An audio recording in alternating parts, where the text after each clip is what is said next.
janë retri dhe një punime, të reja të gjitha, dhe temat janë poetike të qytetit të Vlorës, Bregdeti i pacënuar, fëmijëria siç u ritëm ne në ato vite, që i mbaj mend akoma të pash bile sa më shumë kaloj vite dhe sa më shumë godina të reja ndërton, aq më shumë na kujtohet fëmijëria. Prandaj edhe unë i rikthej në tablos se jemi rritur për fat në një qytet perl në aspekti natyrës, jo i ndotur, jo i rënduar.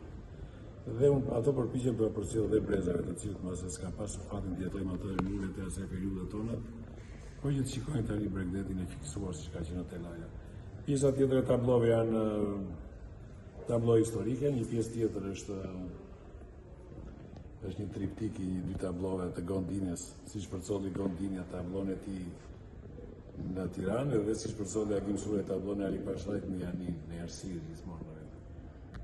Dhe ato janë përsëri një rikthim i kujtime siç i mbaj mend unë dhe i kam parë direkt me sy. Plus pastaj janë dy karikatura, një në vaj, një në tempra, çmimet e fundit, një në Poloni dhe një në Portugali, të cilat kam pasur fatin të kem origjinale dhe të prezantoj të klientët. Unë ju përgëzoj edhe për ardhen tuaj edhe interesin gjithmonë të televizionit tuaj. Shëndet gjithë mirët. Shumë, dhe pak sa pak.